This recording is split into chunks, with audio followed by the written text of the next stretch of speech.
Bonjour à tous, avec l'aide de Dieu, nous allons étudier le Rambam, le 12e chapitre des lois du Sanhedrin vea Onshinam Surim Lahem, les lois relatives au Sanhedrin et aux peines qui leur sont confiées. Perish Nemasar Alacha Aleph, Keitzad Danin Dine Nefashot, comment on procède aux affaires de vie et de mort. Shiavo Eidim le Bedin ve'omrim, Ra'inu ze ploni she'avara vera plonit. Eh bien, lorsqu'il y a des témoins qui viennent au tribunal et ils disent, nous avons vu telle personne qui a transgressé telle transgression sur laquelle on est passible de mort. Omrim Lahem, le tribunal leur dit, Makeri Matemoto, vous le connaissez? Est-ce que Hitretembo, vous lui avez mis en garde, fait une mise en garde, lui dire qu'il n'a pas le droit de faire telle et telle chose, s'il va faire, il va être passible de mort? Imamru enanuma kirimoto, s'ils disent, on ne peut pas le reconnaître par le visage, on peut juste le reconnaître par certains signes qu'il y avait sur son corps ou sur son visage, mais en tous les cas, ils n'arrivent pas à reconnaître le visage lui-même, c'est-à-dire son front, son nez, ses joues. On ou bien ils disent, on a un doute, est-ce que c'est vraiment lui? Ou bien qu'ils l'ont pas mis en garde. Dans tous ces cas-là, à Rezepatour, cette personne-là est exemptée. Halachabet, echad talmid chachamim ve'echad ha'maaretz. Que ça soit un érudit en Torah, ou bien que ça soit quelqu'un qui est ignorant, les deux tsarichatra ont besoin d'être mis en garde pour qu'on puisse leur donner une sentence. Pourquoi? A priori, l'érudit en Torah sait très bien que c'est interdit. La raison, elle est, chez l'onitatra, elle a ben shogeg le mezid. Toute la raison de cette mise en garde, c'est pour pouvoir distinguer si la personne, elle a fait ça par inadvertance ou bien intentionnellement. Si quelqu'un a fait ça par inadvertance, c'est-à-dire au moment où il a fait ça, il ne savait pas que c'était une transgression, ou bien il ne savait pas que si on transgresse ça, bien que c'est une transgression, mais il ne sait pas que la punition sera la mort ou bien de recevoir les 39 coups, eh bien cette personne-là, donc elle est exemptée. Alors même lorsqu'il s'agit d'un érudit en Torah, Shema Shogegaya, peut-être il était dans une situation de shogeg par inadvertance, parce que à ce moment-là, il a oublié, par exemple, que c'est Shabbat aujourd'hui, ou bien il a oublié que ce morceau de viande, il est interdit, ou bien ce sont des graisses qui sont interdites. Donc il y a besoin d'une clarification qui se fait à travers la mise en garde, qu'il a bien entendu que c'est interdit, et malgré ça, il a fait. C'est quoi la mise en garde? Keitzad Matrimbo, Omrimlo, on lui dit, les témoins lui disent, Poche, arrête de ce qu'il est en train de faire. Oh, ou bien s'il n'a pas encore commencé ce qu'il a fait. Ils lui disent, Altas, attention, ne fais pas ça. Et ils lui disent, pourquoi ne fais pas ça? Ou pourquoi arrête? Chez Zo Averaï, parce que c'est une transgression. Vechayavata, les Amitat Ben, si tu vas la faire, si tu vas transgresser, eh bien, tu seras passible de mort par le tribunal. Oh, ou bien dans les transgressions dans lesquelles il n'y a pas la mort par le tribunal, mais il y a Malkout, il lui dit, tu vas recevoir les 39 coups si tu vas faire cette chose-là. Imparash, s'il s'est séparé, il a arrêté ce qu'il était en train de faire, pas tout l'exempté, bien qu'il avait déjà commencé à faire ça avant, mais avant ça, il n'y avait pas de mise en garde. Mais c'est à partir du moment où on l'a averti, il a arrêté, ou bien que carrément, donc il n'a pas commencé. Vechanim shatak, ou de même si il s'est tu, il n'a rien dit, il n'a pas répondu, il a entendu ce que le témoin dit, ou bien au irkin berosh, ou bien il a incliné la tête. Eh bien, en tous ces cas-là, il est encore patour, il est exempté, parce qu'on considère que peut-être il n'a pas compris ce que les témoins lui ont dit. Afilou Amar, même s'il a répondu en disant Yodeani, je sais que c'est comme vous dites, malgré sa patour, il est exempté. Pourquoi? Parce que peut-être il a dit ça juste extérieurement, mais il ne croit pas, il ne réalise pas ce que les témoins sont en train de lui dire. Quand est-ce qu'il sera passible? Uniquement chez Yatir Atzmol le Mita, jusqu'à que clairement, il va se livrer à la mort, Veyomar en disant Almenat Ken Aniose, c'est à condition de ça je fais, c'est-à-dire je suis tout à fait conscient de cela et j'agis en sachant que je vais avoir cette sanction-là. Et dans ces cas-là, après, s'il s'est livré clairement à la mort en disant cela, eh bien le tribunal va le mettre à mort après tout le processus que nous allons voir dans la suite. Le Ram nous dit, il faut qu'il transgresse. Il va faire cette interdiction-là juste après qu'il a été mis en garde. C'est combien de temps juste après? Betorke de Dibour. Dans le temps de dire Shalom Alecha Rabbi, qu'on appelle donc dans le temps de parler juste après qu'on a parlé, on va dire par exemple ces 3 secondes, qu'on veut être sûr que dans ce laps de temps, cette personne-là n'a pas oublié la mise en garde. Aval, Achake de Dibour. Mais si c'est passé ce laps de temps de dire Shalom Alecha Rabbi, il a besoin d'un autre avertissement, une autre mise en garde pour être passif de mort, car c'est possible qu'il a oublié la mise en garde. ou ben sheita bo echad min haedim, ça soit un des témoins l'a mis en garde, ou ben sheita bo acher bifnei haedim, ou bien que ce soit quelqu'un d'autre qui l'a mis en garde devant des témoins qui ont vu la mise en garde, afilu isha oeved, même si la personne qui l'a mis en garde c'était une femme ou un serviteur, afilu shama kol hamatre velo rao, même s'il a juste entendu la voix de celui qui l'a mis en garde, mais il n'a pas vu, par exemple, que celui qui l'a mis en garde se cachait quelque part de manière que le fauteur n'a pas pu le voir, il a juste entendu, va afilu itra be'atz, encore plus que ça, même si c'est lui-même qui l'a mis en garde, il a dit, je fais telle et telle chose, consciemment, en sachant que cette chose-là elle est interdite et qu'on est passible de mort, eh bien dans tous ces cas-là, il va être mis à mort par le tribunal. Halacha Gimel, Amru Haedim, si les témoins disent, Haïtalo Atra, il a eu la mise en garde, Makirimanu Oto, et on le connaît, on connaît son visage, c'est bien la personne qu'on a vu fauter, mais Aïmim Beddin Malem, bien, le tribunal va les intimider. Comment on intimide ces témoins qui viennent témoigner, quelqu'un doit être mis à mort. Omrim Laem. Les juges leur disent, Shamatom Rume Omed, peut-être que ce que vous êtes en train de dire, c'est juste une supposition. Ou bien, Mishmoua, c'est juste que vous avez entendu, il y a une rumeur comme ça, et vous pensez que sûrement c'est une si grande rumeur, sûrement que c'est vrai, c'est pour ça que vous êtes venu témoigner. Ou bien peut-être, Edmi Piyed, vous êtes en train de dire quelque chose, vous avez entendu deux témoins, et vous venez de vous témoigner, et vous pensez que vous pouvez témoigner, bien que vous ne l'avez pas vu vous-même, mais deux autres personnes ont vu. Ou bien peut-être vous dites, Adam Neman Shamanu, on a entendu ça de quelqu'un qui est digne de foi, qu'on peut faire confiance, et c'est comme si qu'on avait vu, mais on l'avait pas vu. Ou bien peut-être, vous ne savez pas que on va vous contrôler avec un interrogatoire de manière très détaillée. Et les juges continuent en disant, Hey yodim, sachez,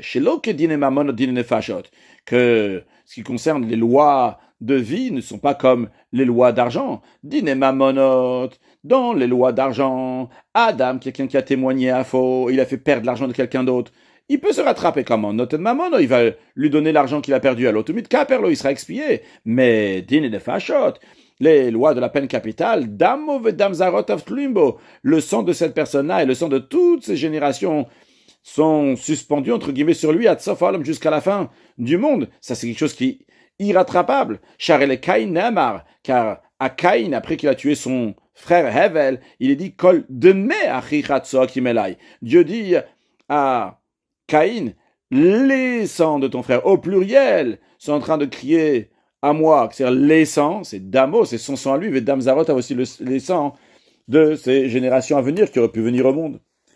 Encore les témoins, les juges disent aux témoins, les firar, vous savez, c'est la raison pour laquelle que Nivra Adam Yechidi Ba'olam, que l'homme, il a été créé seul au monde et d'un seul homme, de Adam Arishon, le monde entier a été créé. Les Lamed, pour nous enseigner chez Kola, mais Aben Nefesh Achat, que tout celui qui cause la perte d'une âme, Ma'alim Alav, on le considère qu'Ilou Ibed Olam Aleh, comme si il avait causé la perte du monde entier, c'est-à-dire de tous les gens qui sont dans le monde. Mais Kayem Nefesh Achat, en revanche, tout celui qui préserve, même si c'est une seule vie,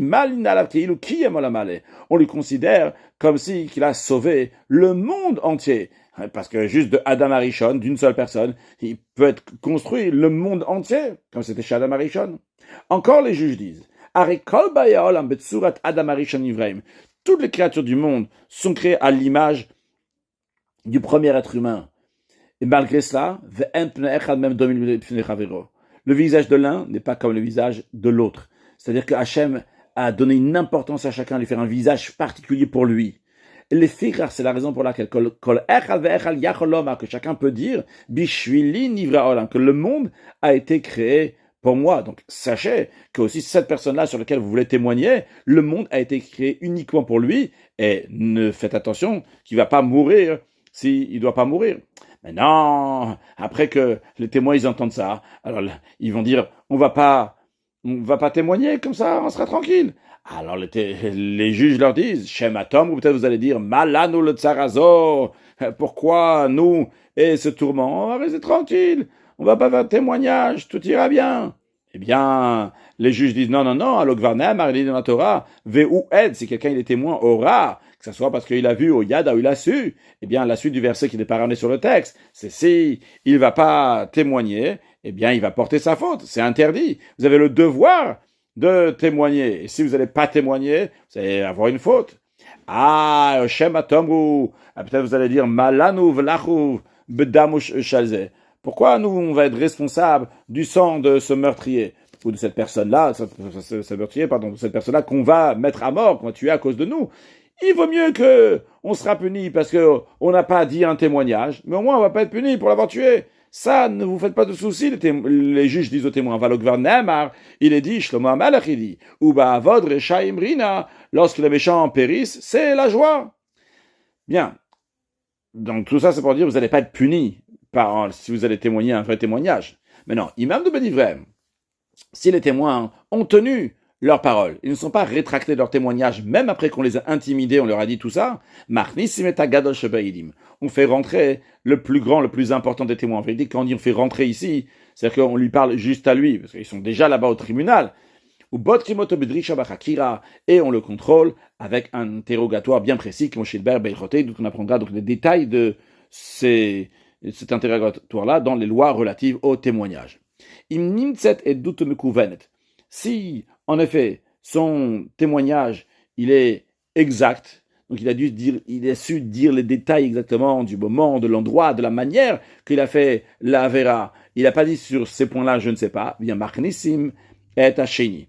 On fait rentrer le deuxième témoin. C'est-à-dire, avant, on a gardé seulement un témoin, donc tous les autres personnes sont sortis, on a parlé juste avec un. Maintenant, on fait re-rentrer le deuxième pour lui parler, au Botkin Loto, et on va l'examiner Karishon comme le premier. Même s'il y avait 100 témoins, on examine chacun d'eux avec un contrôle bien détaillé. Si se trouve que tous les paroles donc, de ces témoins-là, ils correspondent, il n'y a personne qui s'est contredit, qui l'a contredit, même dans un détail, un autre témoin. Donc c'est un bon témoignage, comprends. Dans ces cas-là, après le témoignage, potrim bisrout, eh bien, le tribunal va commencer à argumenter. Et comment il commence à argumenter? En essayant de l'acquitter, comme on a appris avant dans Père et Kyud, ve'omrimlo, qu'on dit à l'accusé, il me le khatata, si tu n'as pas fauté, al tirabidivre, n'aie pas peur de leurs paroles, tu vas t'en sortir, tu vas être acquitté. Donc, si tu as quelque chose à dire, dis que tu es quitte. Donc, on commence positivement, on fait daninoto, et on le juge, c'est-à-dire que tous les juges vont argumenter, chacun va dire donc son opinion. Est-ce que on va plutôt se diriger vers l'acquitté? Est-ce qu'on va plutôt se diriger vers le condamné, le rendre coupable? Comme on a déjà appris, donc on commence donc par celui qui est le plus petit des juges, et on finit donc avec le plus grand. Imatsulosrut. Maintenant, si ils ont trouvé un côté donc pour l'acquitter, et ça c'est la majorité des opinions des juges, donc il est exempté. Patrimoto, on va l'exempter de la mort. Vim lo matsulo, et si la majorité des juges n'ont pas trouvé un srut, donc de manière de l'acquitter, osin auto, on va le mettre en détention ad lemachar jusqu'au lendemain. On va pas tout de suite trancher la loi. Peut-être, on va attendre demain, peut-être la nuit portera conseil, et on trouvera une manière de l'acquitter. Ou Bobayom, donc ce jour-là, donc dans la suite de la journée, car on a déjà appris dans le passé que le Sanhedrin siégeait jusqu'à midi. Donc dans la suite de la journée, Misdav Gimya Sanhedrin Zugot Zugot. Le Sanhedrin, le tribunal, se réunissent donc par paire, de deux par deux. Les Ayem Bedino, pour réfléchir dans la loi de ce juif-là, il mange moins, enfin, il boit pas du vin toute cette journée-là pour qu'il puisse avoir les idées claires et prendre un bon côté donc dans ce jugement-là, qui vont pas s'endormir, parce que quand on mange beaucoup, ou bien si on boit du vin même un peu, ça peut amener que la personne va s'endormir ou somnoler. Donc, et ils discutent de ce sujet-là toute la nuit qui est après. En ce qui concerne la nuit qui est après, ou bien ou bien chacun d'eux, donc toujours avec la paire, avec l'autre personne qui a discuté dans la journée, ou bien tout seul lui-même, donc il va réfléchir à ça dans sa maison. Ou le lendemain, mashkim le badin, on se lève au tribunal, amezake omer.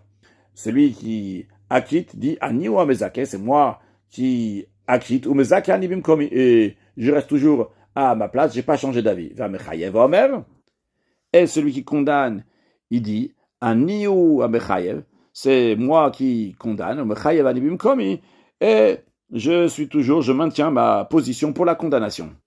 Oh, ou bien, il peut dire aussi que Chazati, je suis rétracté, et maintenant, je passe du camp de ceux qui condamnent à ceux qui acquittent, car on a déjà appris que dans les lois de vie et de mort, celui qui a argumenté pour acquitter, il ne peut pas après pour argumenter pour condamner, mais celui qui a argumenté pour condamner, il peut toujours argumenter pour acquitter. On a déjà pris une précision avant, que c'était uniquement avant le Gmardin.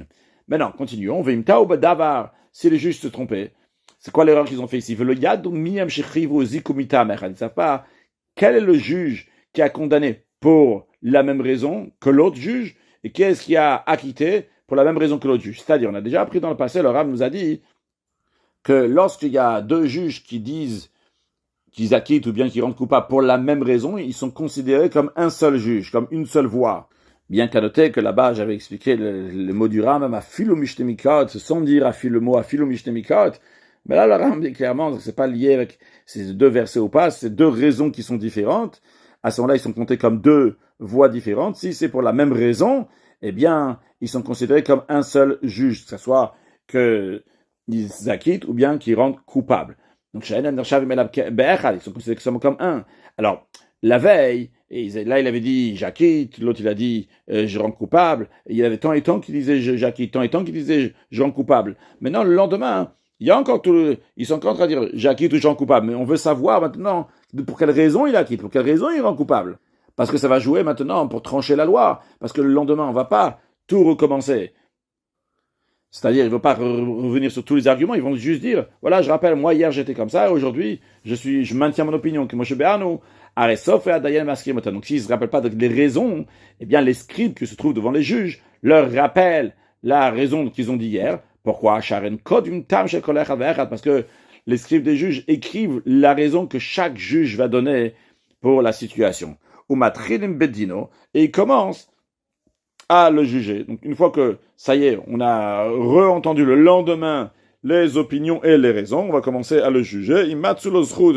Si la majorité ont trouvé un moyen de l'acquitter, des arguments pour l'acquitter, ils vont l'exempter, il va être quitte. Et s'il y a besoin de rajouter des juges, lorsqu'il n'y a pas une majorité pour l'acquitter, d'un autre côté, il n'y a pas aussi une majorité de deux pour le condamner, donc on ne peut pas ni le condamner, ni l'acquitter. Eh bien, possible, on rajoute encore des juges, comme on a expliqué dans Père et Tête. Maintenant, c'est la conclusion. Il y a eu plus de juges qui disent qu'il faut le condamner, donc il y avait deux voix de plus. Donc, chez ceux qui disent qu'il faut le condamner, donc il est passible de mort. On le sort pour le tuer.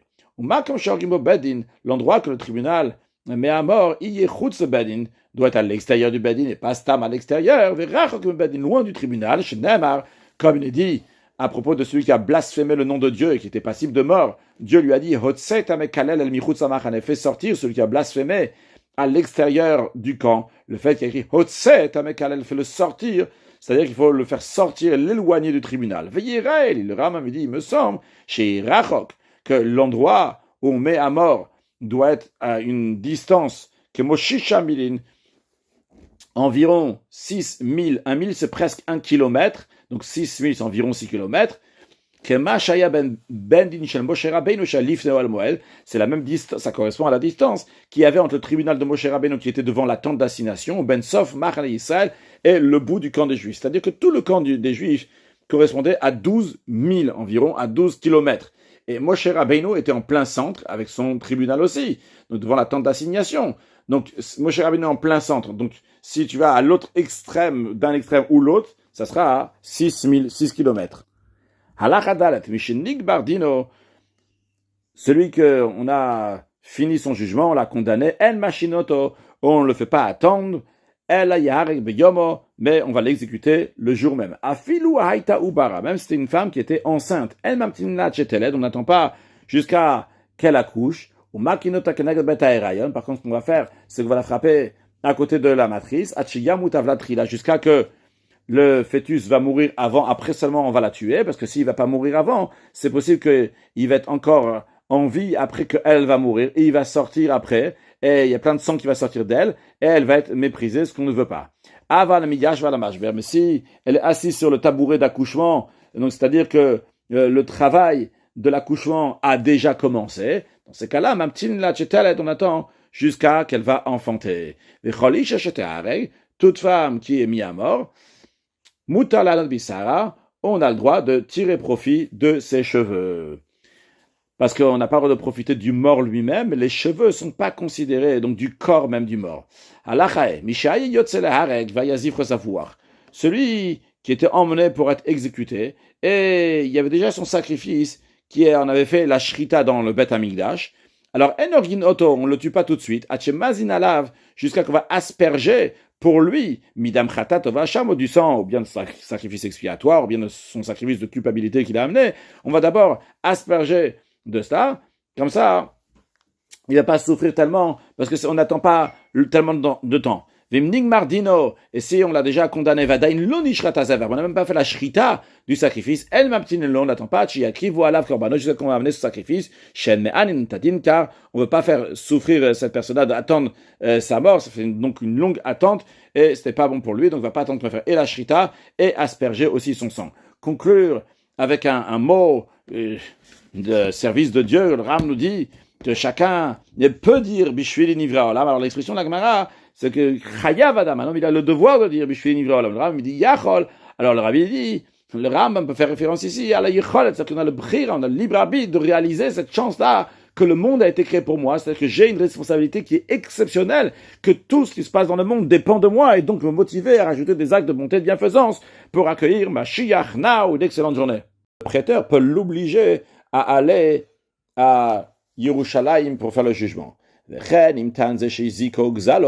même dans un cas où c'est pas comme Rabbi a dit Zetoen ve Zetoen, l'un il dit c'est entièrement moi, l'autre il dit c'est entièrement moi. Ici on parle que Reuven il dit Shimon tu m'as endommagé, Shimon tu m'as volé, et Shimon dit non, Veratza Toen Lalot, et le plaignant Reuven il a voulu aller au grand tribunal, et le défendeur, Shimon, il dit non, on va faire ça ici. Eh bien, le tribunal local, il oblige le défendeur Shimon de monter avec le plaignant Reuven le grand tribunal, de même tout ce qui est similaire à ça.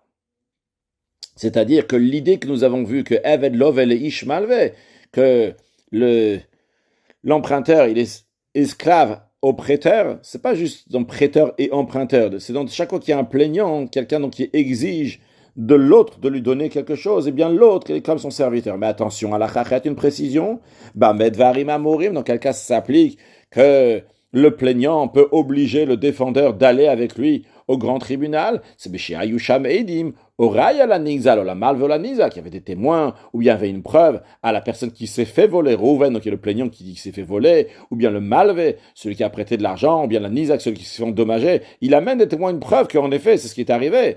Avaltana Rekanit, mais s'il s'agit d'une preuve, qui est une réclamation qui est vide, donc il n'y a aucune preuve à l'appui.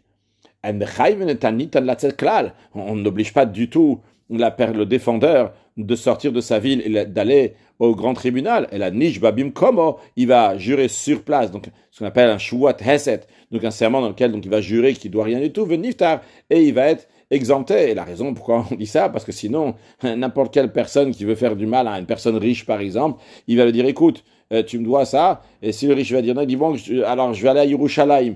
Et le riche va dire oh là là, aller à Yerushalayim, bon tiens, prends de l'argent et laisse-moi tranquille. Donc, c'est la raison pour laquelle il faut qu'il y ait une preuve, une réclamation, qui ne soit pas vide, qui soit avec quelque chose, avec des témoins, avec une preuve. Halachatet.